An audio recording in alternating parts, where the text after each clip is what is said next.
you are with me, Lord, holding my hand, so I won't be lost. Reaches out for me. You died for my sin and shame. Never thought of yourself that you are a God. Can't stop but praise your name. Amazing love displays. At a cross, you are the only one who could ever do that thing. Your life you gave away for us to have away. Jesus, my God, you are my everything.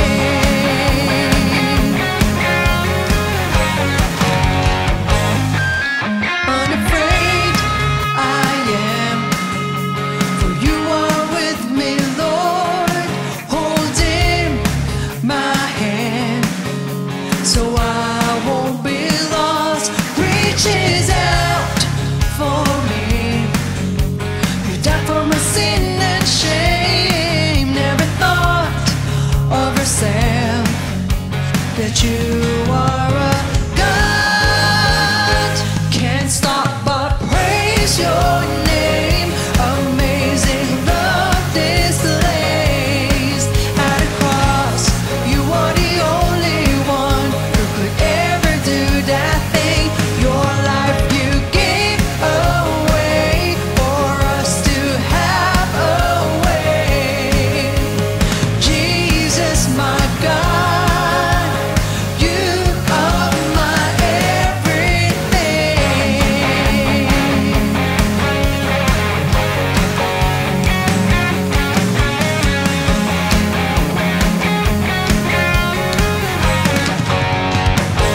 Can't stop but praise your name. Amazing love displays. At a cross, you are the only one who could ever do that thing. Your life you gave away for us to have away. Jesus, my God, you are my can't stop but praise your name. Amazing love displays. At a cross, you are the only one who could ever do that thing. Your life you gave away for us to have away. Jesus, my God, you are my everything. My everything, oh Lord, my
Sino ang malalapitan? Sino may kakayahan?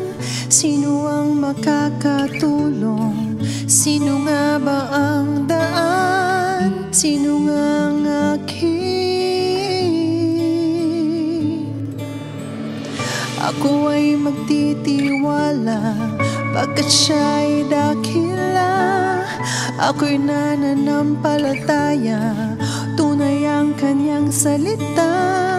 Si Jesus wala nang iba. Pag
Pagkat siya ay dakila, ako'y nananampalataya. Tunay ang kanyang salita, si Jesus wala nang iba. Pag-asa,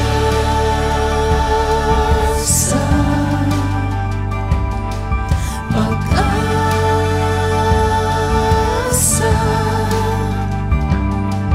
pag-asa.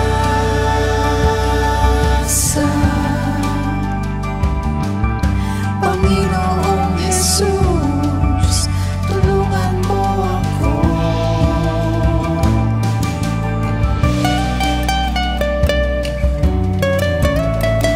Ikaw ang malalapitan, ikaw lang ang maaasahan. Sino ang malalapitan? Sino may kakayahan? Sino ang makakatulong? Sino nga ba ang solusyon? Sino nga ang aking? Ako ay nagtitiwala, pagkat siya'y dakila. Ako'y nananampalataya, tunay ang kanyang salita. Si Jesus wala nang iba. Pag-asa,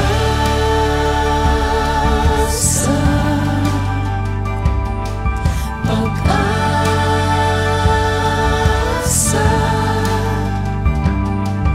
pag-asa.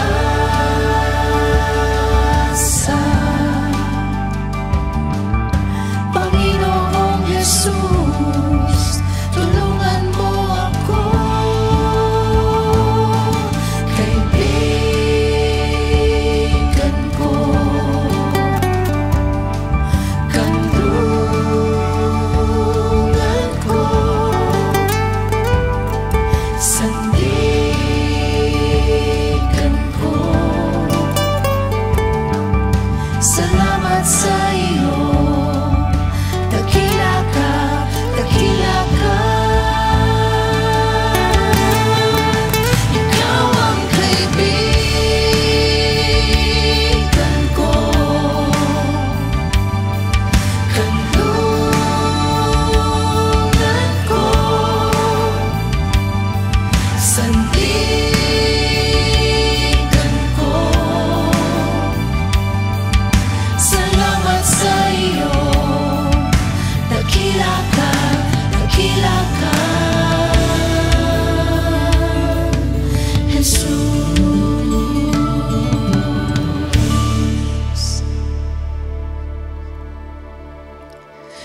Ang iyong puso, Job, sa Diyos mo isuko. Sa Kanya iabot ang mga kamay mo. Alisin mo ang kasalanan sa iyong mga kamay. Linisin mo sa kasamaan ng iyong tahanan. At taas noo kang haharap sa sanlibutan. Matatag ang loob, walang kinakatakutan. Mga pagdurusa mo ay malilimutan para lamang itong bahang nagdaan. Magliliwanag ang iyong buhay, higit pa sa sikat ng araw.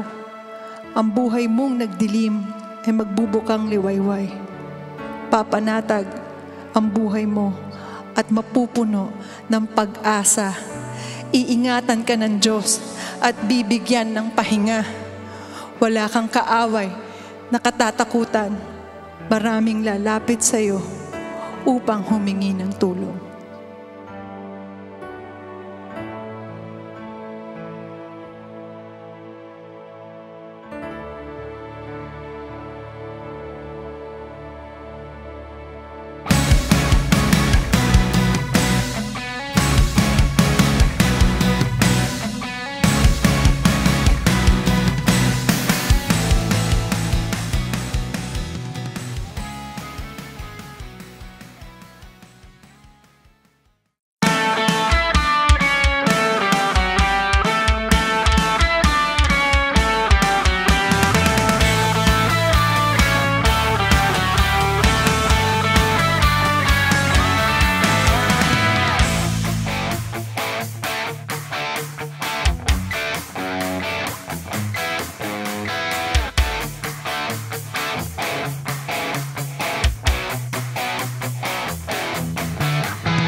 Rejoice in the Lord, rejoice in the Lord. Lift up your hands in jubilation. Rejoice in the Lord, rejoice in the Lord. Rejoice in the God of our salvation. Rejoice, rejoice in the Lord, rejoice in the Lord. Lift up your hands in jubilation. Rejoice in the Lord, rejoice in the Lord. Rejoice in the God of our salvation. Give him the glory, for he is our King. We are his people, his praises we sing. And again I say, rejoice in the Lord, rejoice in the Lord. Lift up your hands in jubilation. Rejoice in the Lord, rejoice in the Lord. Rejoice in the God of our salvation. Give him the glory, for he is our King. We are his people, his praises we sing. And again I say, rejoice in the Lord, rejoice in the Lord. Lift up your hands in jubilation. Rejoice in the Lord, rejoice in the Lord. Rejoice in the God of our salvation. Rejoice in the God of our salvation. Rejoice in the God of our salvation.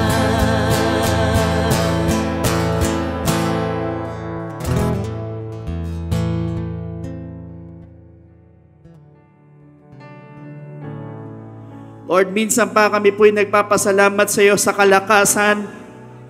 Salamat sa Holy Spirit mo. Salamat sa presensya mo na kanina pa po namin nadarama, Panginoon. Patuloy, O Diyos, ihanda mo aming mga puso, aming mga isip, Panginoon, sa dakilang gawain na ito, lalo na po sa pakikinig ng mga salita mo, Panginoon. Hayaan mo yung spirit of conviction na dumali po sa puso ng bawat isa po sa amin na nandirito, Panginoon. And Lord, I pray kung paano mo po kami sinamahan kanina pang umaga hanggang ngayon. Samahan mo kami hanggang sa pakikinig ng salita mo. Samahan mo kami, Panginoon. Ikaw po ang pamagitna. Ikaw po ang kumausap po sa bawat isa po sa amin. You open our hearts, our minds, Panginoon. And you feed us with your wisdom, your knowledge, and your understanding, Panginoon. And Lord, I pray, kung sino man na nangihinay, palakasin mo sa pamamagitan ng mga salita mo. Kung sino man na may sakit, Panginoon, ipagalingin mo through your word.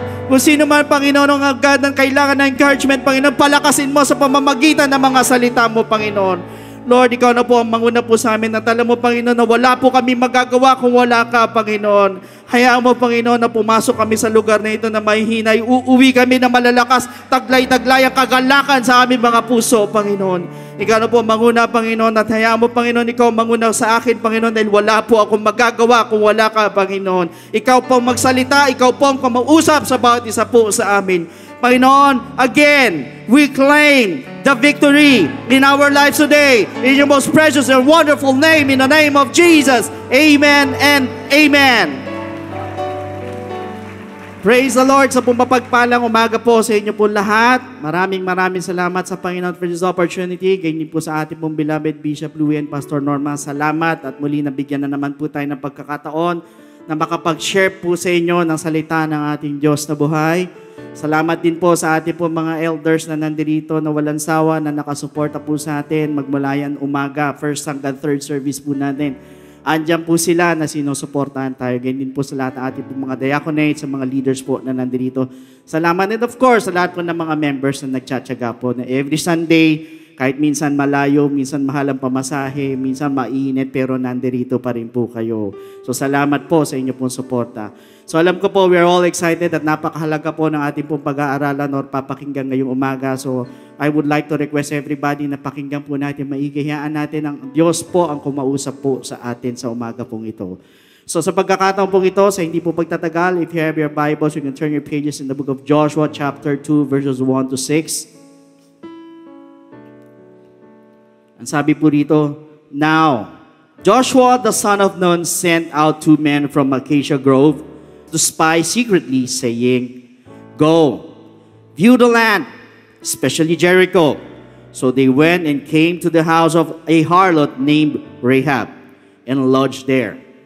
And it was told the king of Jericho, saying, Behold, men have come here tonight from the children of Israel to search out the country. So the king of Jericho sent to Rahab, saying, Bring out the men who have come to you, who have entered your house, for they have come to search out all the country. Then the woman took the 2 men and hid them. So she said, Yes, the men came to me, but I did not know where they were from. And it happened as the gate was being shut, when it was dark, that the men went out. Where the men went, I do not know. Pursue them quickly, for you may overtake them. Verse 6, But she had brought them up to the roof and hidden them with the stalks of flax, which she had laid in order on the roof. So brothers and sisters, today we are going to talk about taking advantage in a different perspective.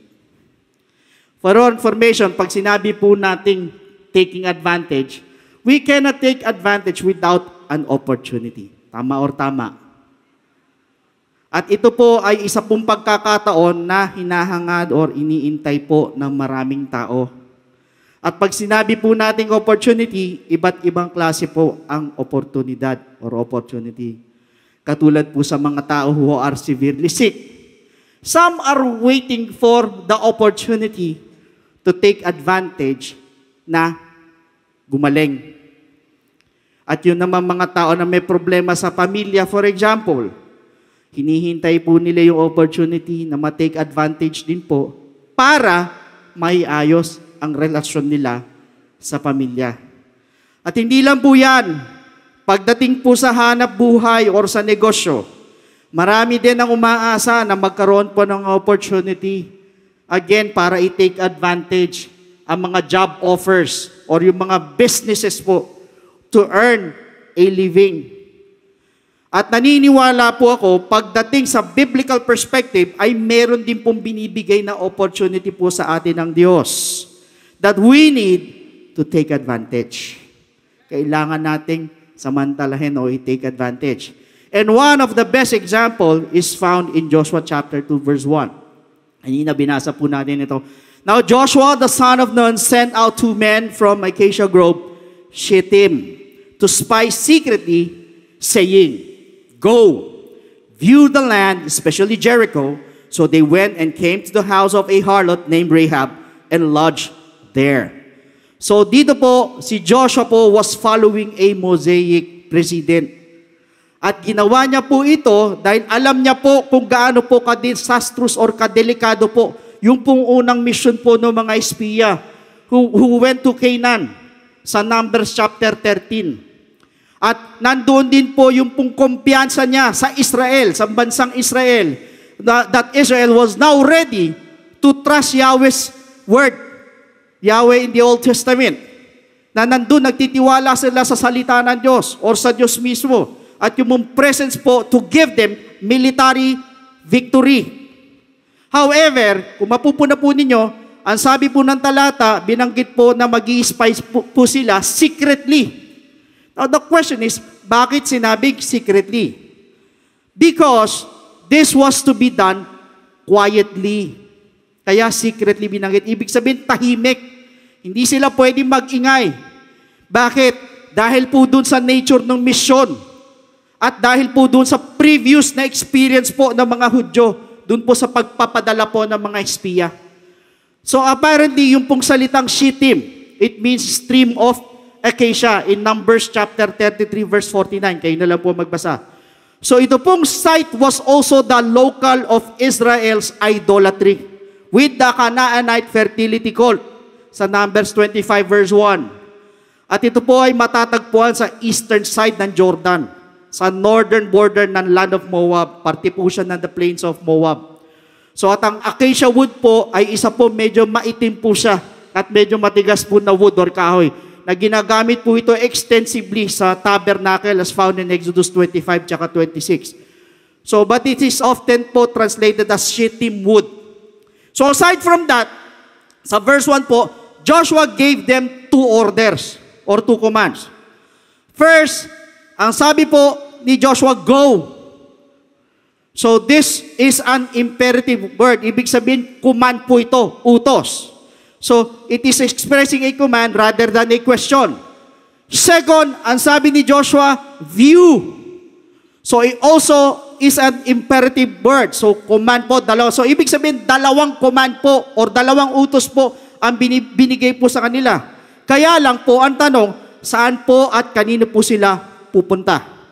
First is Jericho. And Jericho po was the oldest city in this part of the world, about 7,000 BC. So ang tawag po dyan, City of Palms. Alam ko na pag-aralan natin yan minsan sa GBS. Ibig sabihin, it means fragrance. Second, the house of a harlot. So later po, sa Judaismo po, sinubukan po nilang gawin innkeeper yung salitang harlot. Pinipilit nilang gawing innkeeper. Kasi po, this is a typical of their attempts, yung pagsubok po nila para alisin po yung kahihiyan na mga events mula po nung Old Testament sa Exodus 32. Kaya kahit anong gawin po nila, kahit anong palit po nila, yung innkeeper hindi mapalitan. And patuloy pa rin yung magiging terminology is harlot pa rin. At yung pong bahay po ng harlot ay isa po sa pwedeng puntahan ng mga espiya. Bakit ko po sinabi? Kasi bilang strangers, ay welcome po sila doon sa bahay ng harlot without question. So, ibig sabihin, hindi po sila tatanungin. Wala po mag-i-interrogate po sa kanila. Kaya doon sila nagpunta. Now, third, pumunta po sila kay Rahab. Pag sinabi nating Rahab, it means to be white. So, perhaps, isa po siyang euphemism for her prostitution. So, ibig sabihin ng euphemism po, it means a mild or pleasant word instead na magiging offensive. Kaysa sabihin na prostitute, medyo masakit po pakinggan sa tenga. Now, moving forward po tayo mga kapatid. Meanwhile, in Joshua chapter 2 verse 2, and it was told the king of Jericho, saying, behold, men have come here tonight from the children of Israel to search out the country. Sa kanila po, pag sinabing king of Jericho, ito po yung isa pong common na Canaanite governmental city-state title. Titulo po, katulad po sa Philistines. At ito pong mga men from the sons or children of Israel ay makikilala po sa pamamagitan po ng kanilang mga suot, sa mga damit po nila at saka sa pananalita po nila. So in other words, to cut the story short, nalaman po ng hari na meron po nag-espiya sa Israel who was in Jericho. Kaya po ano po nangyari in Joshua chapter 2 verse 3. So the king of Jericho sent to Rahab saying, bring out the men who have come to you, who have entered your house. Pinalalabas yung mga espiya. For they have come to search out all the country. So, pinalalabas kay Rahab yung mga spies na pumunta po ron. But in Joshua chapter 2 verses 4 to 6, it says here, then the woman took the two men and hid them. Tinago sila. So she said, yes, the men came to me, but I did not know where they were from. Hindi daw niya alam kung saan galing. And it happened as the gate was being shut, when it was dark, that the men went out. Where the men went, I do not know. Ang sabi niya, where the men went, I do not know. Hindi daw niya alam saan nagpunta. Pursue them quickly, for you may overtake them. But she had brought them up to the roof and hidden them with the stalks of flax, which she had laid in order on the roof. So brothers and sisters, ano po mapupuna po ninyo sa talatang ito? First, ang sabi po ni Rahab, where the men went, I do not know. Ang sabi niya. Ano po ibig sabihin? This is the first lie. Ito po yung unang pagsisinungaling po ni Rahab. Now second, ang sabi niya, pursue them quickly, habulin nyo. This was the second lie. Why? To cover her deception. So, 2 beses po siya nagsinungaling. Now, third, binanggit po yung stalks of flax. Ang flax po ay ginagamit po para gumawa po ng linen. At yung pong on the roof na binanggit po rito, or flat roof po naman, ito po yung lugar po ng social gathering po nila, as well as yung pong workplace po nila. During summer po yan. So, apparently, behind these stocks, dito po tinago ni Rahab yung mga espiya. So to cut the story short, Rahab lied to the government and also lied to the king of Jericho. Nagsinungaling po siya. Dahil hindi niya po sinabi na nandoon yung mga espiya. However, ang sabi po sa Revelation 21 verse 8, but the cowardly, unbelieving, abominable, murderers, sexually immoral, sorcerers, idolaters, and all liars. And all liars shall have their part in the lake which burns with fire. So brothers and sisters, hindi ko po sinasabi para i-justify po yung pong white lies na tinatawag para gawin po excuse ang pagsisinungaling. Pero iba po ang kaso ni Rahab. Bakit? Always remember, the Lord deals with every person individually. Iba-iba po ang dealing ng Diyos sa atin. At ayaw po ng Diyos ng sinungaling or white lies at ayaw din po ng Diyos na tayo po'y lumalaban sa gobyerno. Why? Ang sabi po sa Romans 13:1, let every soul be subject to the governing authorities. For there is no authority except from God, and the authorities that exist are appointed by God. So, ibig sabihin, even though they are Gentiles or unbelievers per se, ang mga leaders po ng bansa, ang Lord pa rin po ang nag-a-appoint po sa kanila, sa government at sa mga government officials. Amen po. That is why, ang sabi ng Bible, to submit to authorities. Kaya lang, bakit hindi po nagpasakop si Rahab sa gobyerno? At, ang mabigat, nagsinungaling pa po siya, pero hindi po nagalit ang Diyos sa kanya. But instead, sinama pa po siya sa Book of Faith, sa Book of Hebrews. Why? In Joshua chapter 2 verse 12, now then, please swear to me by the Lord that you will show kindness to my family. Ang sabi niya, isumpa mo sa akin sa pamamagitan ng pangalan ng Panginoon ko na hindi nyo gagalawin yung pamilya ko or mapakitaan nyo na mabuti. Ibig sabihin, kaya po hindi nagalit ang Lord sa kanya. Even though she lied and violated the government, it is because of the salvation of people was involved. Always remember, pag sinabi pong salvation, it is beyond any law dito po sa mundong ibabaw. And it was for the greater and better good for the loved ones of Rahab who were needed to be saved. Just imagine, brothers and sisters, physical salvation pa lang po ang ginawa ni Rahab. Ililigtas niya yung pamilya niya, yung mga kamag-anak niya. However, kung spiritual salvation po ang pag-uusapan po natin, naniniwala po ako na pagdating po sa value ng kaluluwa, ito po ay hahamakin ang lahat, makapagligtas ka lamang. Hahamakin mo ang lahat, makapagligtas ka lamang ng kaluluwa. At yan po yung isa sa susi para tayo po'y pagpalain po ng Diyos na buhay. Amen po. At mapalad po tayo because we are given the opportunity to win souls for Jesus Christ. Na kailangan po natin i-take advantage. Kailangan nating samantalahin. Amen. Meanwhile, brothers and sisters, what was the exact key of Rahab? Bakit po siya nagligtas ng ganun? Sa Joshua chapter 2 verse 9, ang sabi po rito, and said to the men, I know that the Lord has given you the land, that the terror of you, take note, that the terror of you has fallen on us, and that all the inhabitants of the land are faint-hearted because of you. So, ibig sabihin, alam po ni Rahab that these men were from God. That is why natakot po siya sa kanila at naniniwala po ko na indirectly natakot din po si Rahab sa Diyos. Kasi po sa pamamagitan po ng mga espiya. At kapag sinabing terror of God, sa New Testament in 2 Corinthians chapter 5 verses 10 to 11, it says here, for we must all appear before the judgment seat of Christ, that each one may receive the things done in the body, according to what he has done, whether good or bad. Knowing therefore, the terror of the Lord, we persuade men.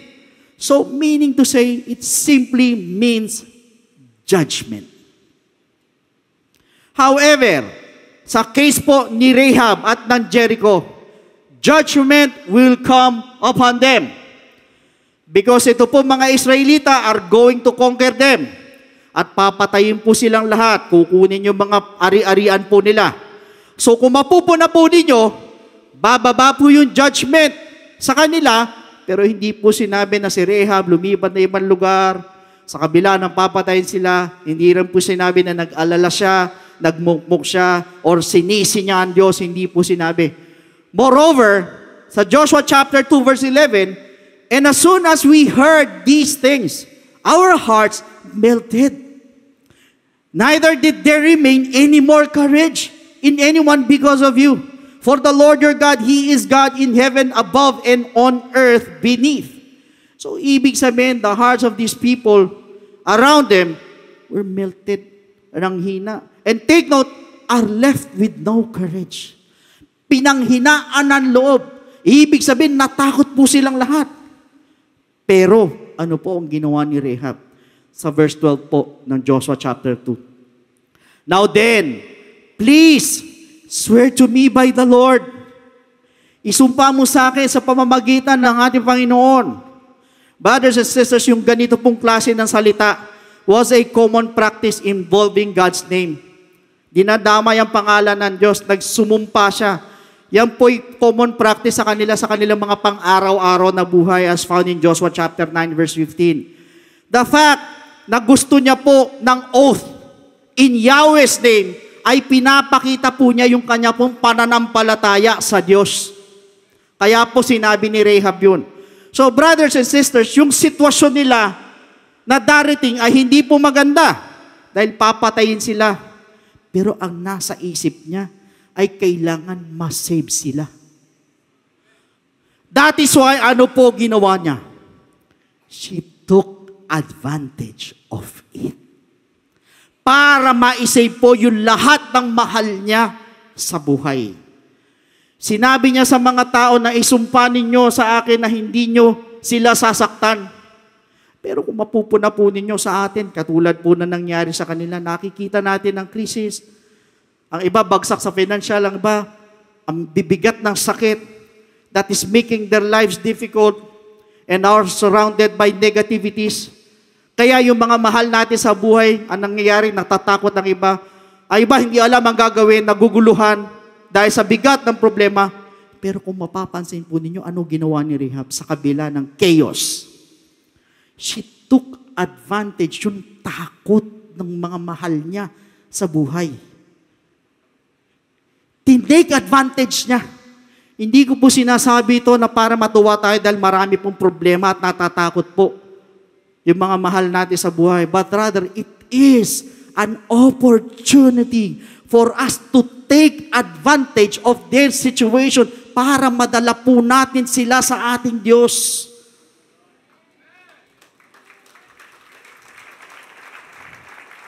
Bakit ko po sinabi? Truth be told, brothers and sisters, alam ng Diyos na yan po ang kahinaan ng tao. Ano po ibig sabihin? Kapag nagutom na, nagkasakit na, wala ng pera, siguradong hahanapin nila ang Diyos.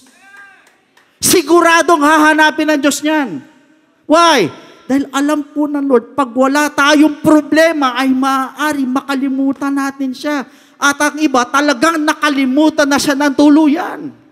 At kaya po pinahihintulot ng Diyos ang problema para ipakita po sa tao na wala po tayong magagawa sa ating pong mga sarili pag wala po ang Diyos sa ating pong mga buhay. Naalala ko po si Pablo, si Paul, tsaka si Silas. Nakulong po sila. Na-shake po yung prison cell. Nakalabas sila, pero lumapit yung jailer. Takot na takot. Ano daw ang gagawin niya para maligtas? Kung titignan po natin, hindi po maganda ang sitwasyon ni Pablo tsaka ni Silas. Nasa kulungan sila. Their feet were fastened. Sa Acts 16, binanggit yan. Hindi sila nagreklamo, but rather nagpraising lang sila. So ano po nangyari? God opened the prison doors.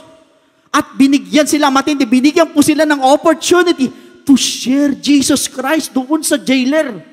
Na nandun yung takot, natatakot yung jailer eh.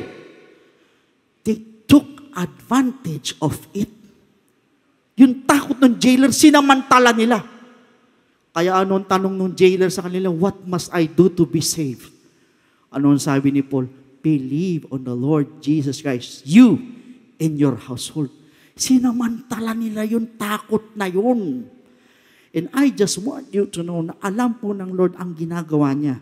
Alam ng Lord ang pinahihintulot niya po sa atin. And He allows these things to happen. Then alam niya na ito po ang makakabuti po para sa atin. Amen. In fact, kung magsisipag lang po tayong lahat, gagawin natin great opportunity ang nangyayari po sa paligid. Magugulat tayo, kabi-kabala po ang soul winning po natin. Hindi na po kailangan magbigay ng instruction to Bishop eh. Because we are taking advantage of it. Amen. Now, sa Joshua chapter 6 verses 22 to 23, sabi po rito, but Joshua had said to the two men who had spied out the country, go into the harlot's house, and from there bring out the two women, all that she has, as you swore to her. Verse 23, and the young men who had been spies went in and brought out Rahab, her father, her mother, her brothers, and all that she had. So they brought out all her relatives and left them outside the camp of Israel. Then, sa verse 25 of Joshua chapter 6, and Joshua spared Rahab, the harlot, her father's household, and all that she had. So she dwells in Israel to this day, because she hid the messengers whom Joshua sent to spy out Jericho. Could you imagine that? Kahit puro gera, nandyan pa rin ang kamay ng Diyos. Si Rahab, yung pamilya niya, hindi po pinabayaan ng Diyos. Hindi po ginutom ng Diyos. Inalalayan pa rin po ng Diyos. At yung po mga pangako ng mga Israelita po sa kanila ay nakuha niya. Why? Because she took advantage of the opportunity to save her family. Sinamantala niya yun. Moreover, brothers and sisters, alam po natin na si Rahab was a harlot. At pag sinabi natin harlot, in simple terms, it means prostitute. Kanina nabanggit natin.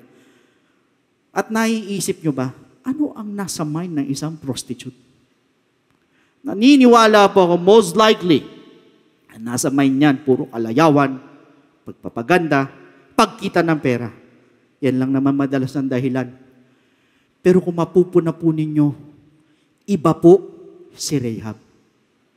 Iba si Rahab. Rahab had a burden for souls.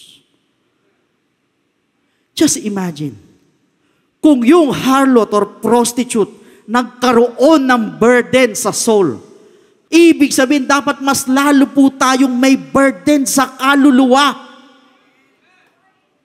Lumilitaw yung harlot pa mas naging matalino kaysa sa mga Kristiyano. Nakita niya yung opportunity, tayo hindi natin nakikita. Nakita niya yung nangyayaring masama o hindi maganda sa kanila can be an opportunity na pwedeng maging maganda sa harapan ng Diyos. Imagine, brothers and sisters, she was given two wonderful opportunities. First opportunity, to save her loved ones. Second, the opportunity to be blessed by God. Binigyan siya ng opportunity na yun para pagpalain ng Diyos. At naniniwala po ba kayo, if we are going to take advantage every opportunity, sa lahat na nangyayaring kahirapan, problema sa paligid, nakapag-save ka na, pinagpala ka pa. Could you imagine that? Para sa soul, magugulat kayo, iba walang trabaho, pero ikaw meron. Yung iba hindi pinagpapala, pero ikaw pinagpapala. Why? Naging matalino po tayo sa harapan ng Diyos. We took advantage of the situation. Hindi po take advantage para utangan yung may problema. Hindi po. And truth be told, ang iba po kasi sa atin, pagdating po sa soul winning, some, hindi ko naman nila lahat, some are not interested. Nakakalungkot po isipin. Ang iniisip po na iba, ayan na naman. Pastor Lud, si Bishop, pinagdadala na naman tayo ng soul. Hindi ko naman trabaho yan eh. Trabaho nila yan. Brothers and sisters, I just want you to know na hindi po tayo niligtas po ng Diyos para tumunganga lang. But rather, tayo po iniligtas po ng Lord nang sa gayon, kung ano man yung kaligtasan kaligtasan na natanggap po natin ay maibahagi naman po natin sa iba para sila din po'y makakilala po sa Diyos at makamtam din po nila ang kaligtasan. Hindi lang po namin trabaho or ng mga workers ang pagsasolid, but rather, yan po'y trabaho nating lahat. Ang iba naman, Pastor, iba na lang po paggawa nyo. Nakakaya eh. Nasasyay ako. Alam nyo naman, mahihain ako eh. Ano po ba ang sabi ng Bible? Matthew 10:32-33. Therefore, whoever confesses me before men, him I will also confess before my Father who is in heaven. But whoever denies me before men, him I will also deny before my Father who is in heaven. Sa Tagalog, ang sino man daw ikahiya or ikaila ang Diyos ay ikakaila or ikakahiya din niya. That is why wag po tayong mahihiyang mag-share ng gospel o ng salita ng Diyos at ipagmalaki po ang salita ng Diyos. Wag po. Why?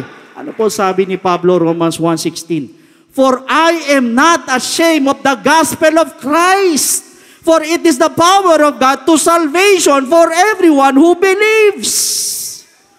Huwag ka daw mahiya, but rather ipagmalaki mo pa. Why? Yan po ang kapangyarihan ng Diyos sa kaligtasan sa mga maniniwala. At pag naniwala po sila at tumanggap po sila sa Diyos, sigurado magagalak ang Diyos dahil meron na naman pong kaluluwaan na dagdag sa langit. Truth be told, brothers and sisters, yan po ang dahilan kung bakit ang blessing hindi po natin makuha. Nakaumang lang ang blessing, hindi natin mahawakan.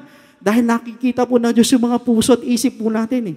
Alam niya, pag nahawakan natin ang biyaya, maaaring ibang unahin natin.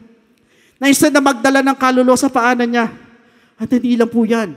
Brothers and sisters, si Jesus Christ na po mismo, nag-take advantage at the cross of Calvary, nag-soul win pa rin. Ang sabi niya sa magnanakaw, today you will be with me in paradise. Imagine, nakapako pa yun. And I just want you to know that God is looking for everybody or for everyone. Bakit ko po sinabi? Ano po sabi ng Lord kay Abraham sa Genesis 18:9? Then they said to him, where is Sarah your wife? Pwede naman sabihin ng Lord, where is Sarah? Bakit may your wife pa? Ano po ibig sabihin? Si Abel, hindi nakita ng Lord pero alam niya kung nasaan. Pero hinanap pa rin niya kay Cain, Genesis 4:9. Then the Lord said to Cain, where is Abel your brother? Kanina your wife, mapapansin po ninyo, ngayon naman your brother. Although ito po mga talatang ito, they have different context in which meron pong particular na purpose po ang bawat context. But what I am trying to say is, pinapakita po ng Diyos sa atin at alam po ng Diyos na meron po siyang hinahanap na tao. Yung mga tao na gusto niyang maligtas. Meaning, God is looking for everyone. Brothers and sisters, madalas po natutuwa tayo dahil nandirito po tayo. Pero hindi po natin napapansin, may hinahanap pala ang Diyos sa atin.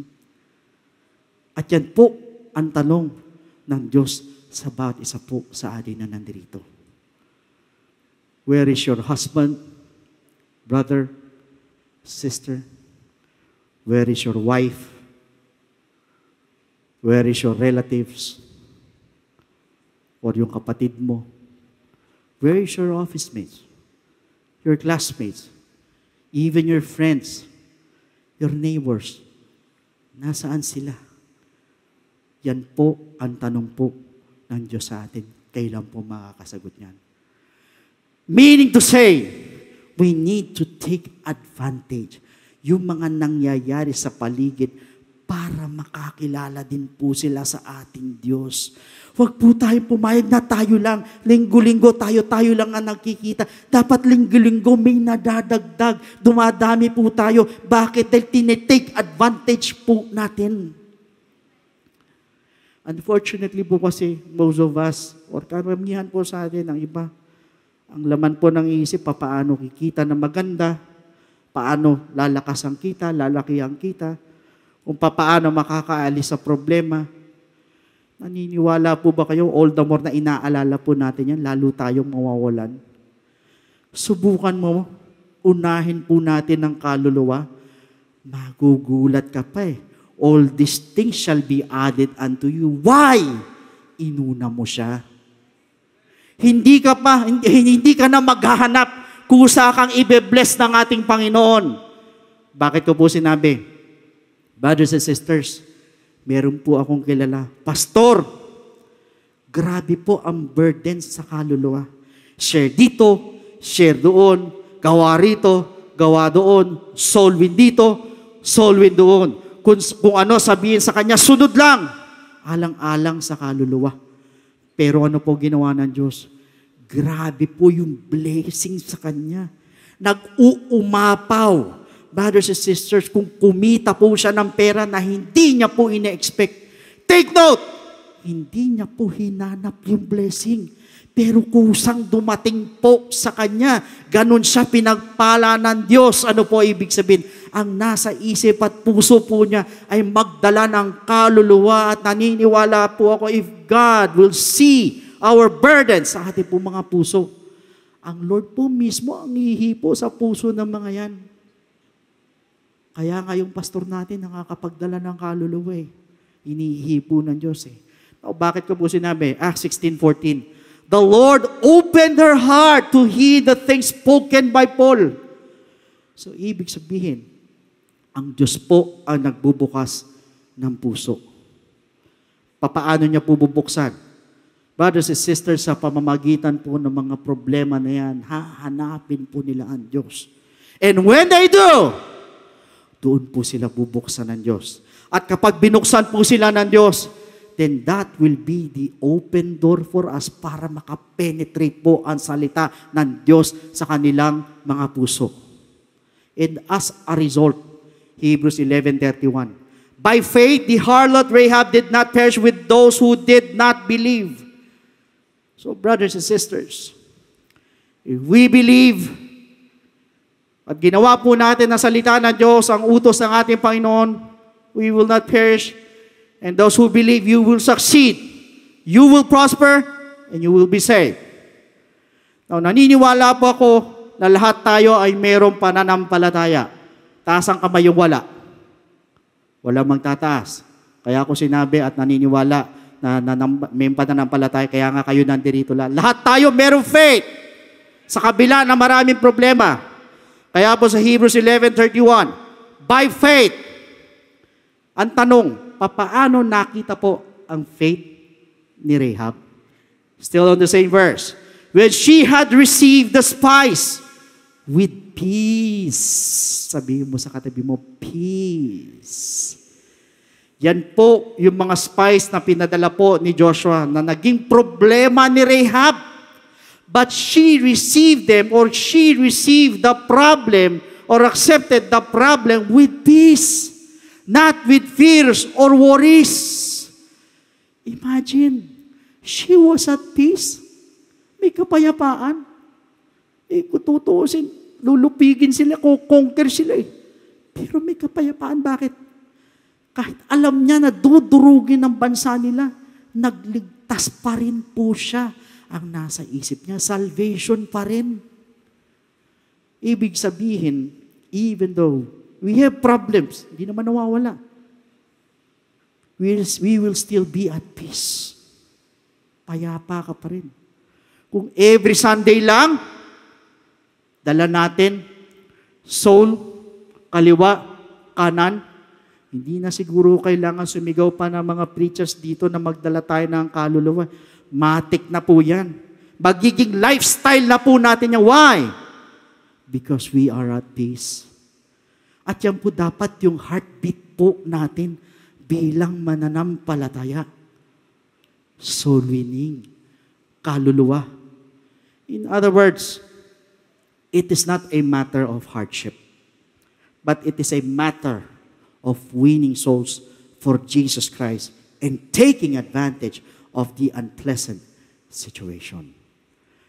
That is why, brothers and sisters, pakita po natin sa Diyos that we are willing to obey sa pamamagitan ng pag-win ng mga kaluluwa by sharing the gospel.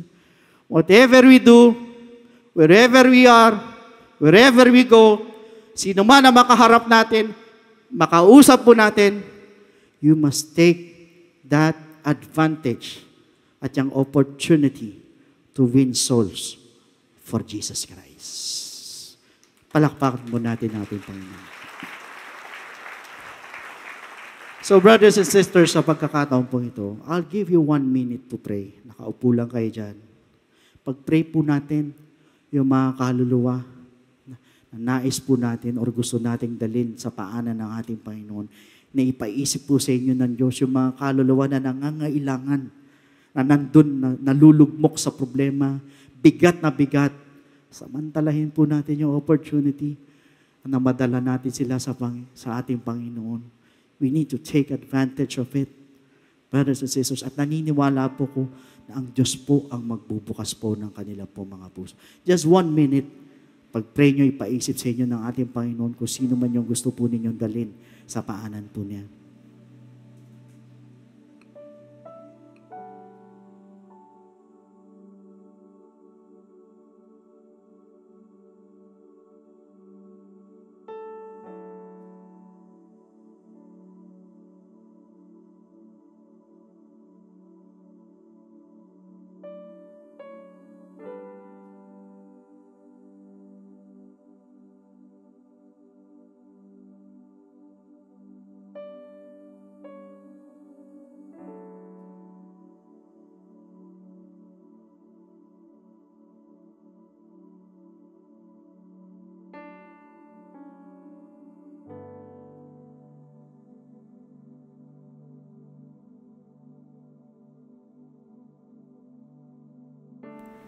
Praise the Lord! Maraming salamat po sa ating Panginoon sa napakagandang mensahe na ipinagkaloob niya po sa atin dahil muli niya pong in-emphasize sa ating po lahat, take note to take advantage of every opportunity para tayo po'y makapag-share ng kanya pong kabutihan at maibahagi po lalo sa ating pong mga mahal sa buhay yung tungkol po sa gospel po ng ating Panginoon. So we have to take advantage yung mga nangyayari sa ating paligid at gawin po natin itong pagkakataon para makapag-witness po sa kanila. At huwag din po tayong pumayag na tayo lang po yung maligtas, but rather we must do our part para sa salvation po ng ating po mga mahal sa buhay upang hindi po masayang yung kaligtasan na ipinagkaloob po ng Diyos po sa atin. Dahil tiyak naman po na ang pagkilos po ng Panginoon sa kanila, lalo na po kapag nakita po niyang we are willing to obey. Meanwhile, mga kapatid, to all our first-time viewers, napakinggan po ninyo kung paano pong iniligtas ng Diyos ang sambahayanan po ni Rahab. The Lord would also like to reach out to you. So, we are taking this opportunity to share with you the gospel of Jesus Christ na kailangan po ninyong paniwalaan in order for you to be saved. At pag sinabi po nating salvation, na nasabi po sa Ephesians chapter 2 verse 8, for by grace you have been saved through faith, and that not of yourselves, it is the gift of God. So malinaw po na sinabi na talata that we are saved by grace through faith. Kaya alam po, ang tanong, saan po tayo mananampalataya at maniniwala? That is the question. It is found in 1 Corinthians chapter 15 verses 1 to 4. Moreover, brethren, I declare to you the gospel which I preached to you, which also you received, and in which you stand, by which also you are saved. Ulitin ko, ang sabi po ng talata, malinaw na sinabi niya, by which also you are saved, if you hold fast that word which I preached to you, unless you believed in vain. For I delivered to you first of all that which I also received, that Christ died for our sins according to the Scriptures, and that He was buried, and that He rose again the third day, according to the Scriptures. Sa madalit sabi, we need to believe in the gospel of Jesus Christ. Yung pong death of Christ, yung burial of Jesus Christ, at yung pong resurrection of Jesus Christ. So tatlo po yan na kailangan po natin sampalatayanan at paniwalaan. Again, the death, burial, and resurrection of Jesus Christ. Kaya alam po ang tanong, is believing enough? Pag tayo po ba'y nanampalataya at naniwala, wala na po tayong gagawin, tutuldok na po tayo dun, or hihinto na po tayo dun. Alam niyo po, ang sabi po sa 1 Peter chapter 4 verse 17, for the time has come for judgment to begin at the house of God. And if it begins with us first, what will be the end of those who do not obey the gospel of God? Ano daw ang katatapusan? Ano daw ang dulo doon sa hindi sumunod sa gospel ng ating Panginoon?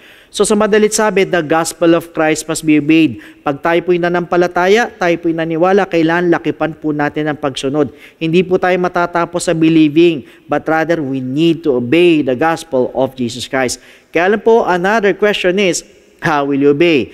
It is found in the book of Acts chapter 2 verse 38. Then Peter said to them, repent, and let every one of you be baptized in the name of Jesus Christ. Ulitin ko, ang sabi, be baptized in the name of Jesus Christ. Hindi po sa kung kanino pong pangalan, kundi sa pangalan ng ating Panginoong Hesukristo, for the remission of sins, and you shall receive the gift of the Holy Spirit. Now, first is repentance. Tayo po hihingi ng tawad sa ating Panginoon. We're going to ask for forgiveness. We're going to confess our sins. At naniniwala po ako, kahit pakiramdam mo, ang dami mong kapalpakan, or ikaw na yung pinakamasama or pinakamaruming tao sa balat ng lupa, believe me, for as long as nandun po yung genuine repentance, dahil yan po ang tinitingnan ng ating Panginoon, yung taos puso na pagsisisi po natin. Believe me, the Lord is willing and able to forgive your sins. At dyan di po papasok yung pong death to sin. So yun po yung unang step, we need to repent. Second, we need to be baptized in the name of Jesus Christ.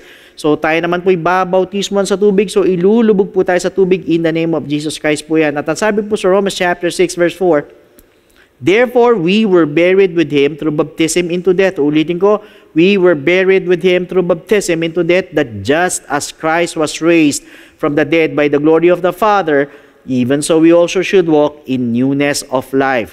O sa madali sabi, we need to be baptized in the name of Jesus Christ. Why? Dahil para bagang inililibing naman po natin ang ating mga kasalanan, kasabay po ng paglilibing kay Kristo. And take note, hindi po ito paghuhugas ng dumi ng katawan, kundi ito po yung pag-aalis at paglilinis po ng ating mga kasalanan. So ito po yung pangalawang step, we need to be baptized in the name of Jesus Christ. Now the third step is we need to receive the gift of the Holy Spirit. Diyan naman po papasok ang ating transformation, yung ating pong regeneration. So sa madalit sabi, tayo mababago na po na nabanggit po sa Romans chapter 8 verse 11, gayon din po sa Titus chapter 3 verse 5. In fact, once we receive the gift of the Holy Spirit, we're also receiving power. Aminin nyo man hindi, sa lahat ng mga first time viewers po natin, lahat tayo may kahinaan. At ang hirap po magbago pag sa atin lang po mga sarili. Kung minsan nagbabago tayo ng 1 buwan, 2, 3, sa mga susunod na panahon, bumabalik po tayo sa dati. Bakit? Kasi po, sarili lang po natin. But you know what? Once you receive the gift of the Holy Spirit, yan po yung sinasabi po sa nating power. Power to overcome all our weaknesses. At yan din po yung magpapaalala po sa atin para makasunod po sa kalooban po ng ating Panginoon. So take note, ito pong tatlong bagay na ito kailangan maganap po sa atin lahat. Unang-una, we need to repent. Second, we need to be baptized in the name of Jesus Christ. And thirdly, we need to receive the gift of the Holy Spirit, and that is what we call the good news, and that is the gospel of Jesus Christ. So at this moment, sa lahat po ng gustong tumanggap sa ating Panginoon, pwede po ba na itaas po natin ang ating dalawang kamay bilang tanda ng pagsuko? Yuko po natin ang ating mga ulo. Pikit po natin ang ating mga mata, and please repeat after me with this prayer na habang binabanggit po natin ang panalangin nito ay nandoon po yung ating pong taos puso na humingi po na tayo ng tawad sa ating Panginoon, or nagsisisi po tayo sa lahat po ng ating mga pagkakamali at pagkukulang. So please repeat after me. Panginoong Jesus, malapit po ako sa iyo bilang isang makasalanan. Patawarin mo po ako sa lahat ng aking mga pagkakamali at pagkukulang. Sa oras na ito, tinatanggap po kita bilang sariling tagapagligtas, at tinatanggap po kita bilang Diyos ng aking buhay. Naniniwala po ako na ikaw ay namatay, ikaw ay nilibing, at sa ikatlong araw ay nabuhay na magmuli. Tulungan mo po ako na kapagsimula ng bagong buhay, at idagdag mo po ako sa iyong kaharian. Maraming salamat po sa pangalan ni Jesus. Amen. Yan po yung first step. Para sa pangalawang step po, andyan po yung mga telephone numbers po natin sa baba po na mga screens po ninyo. Pwede po kayo tumawag dyan para makapagpa-schedule po tayo ng water baptism. Otherwise, you can directly message us sa ating pong FB page. Iwan lang po kayo ng mensahe dyan para masagot po namin to give you further instructions. So sa pagkakataon po ito, muli tayo po yung magpasalamat sa ating Panginoon. Tayo po yung manalangin bilang pagtatapos mo. Yuko natin ang ating mga ulo. Lord, we thank you so much for this wonderful message na binigay niyo po sa amin muli, na pinaalalahanan niyo po kami, na patuloy, O Diyos, na hayaan mo, Panginoon, na kami ay magamit mo, Lord, na makapaghayag ng mga salita mo, makapagdala ng mga kaluluwa sa paanan mo. Gamitin namin ang bawat opportunity or take advantage namin na lahat ng mga oportunidad, Panginoon, para, Panginoon, O God, makapag-share, Panginoon, ng mga salita mo, Panginoon. At sa gayon ay marami po makakilala sa iyo, marami ang mabagong buhay, at higit sa lahat, marami po ang masama sa Rapture Day. Maraming salamat. We look forward sa susunod na linggo sa mga ituturo mo po sa amin, and continue to bless us all throughout the week. Maraming salamat. All these things we ask in Jesus' name. Amen. So once again, brothers and sisters, God bless every one of you, and to God be all the glory.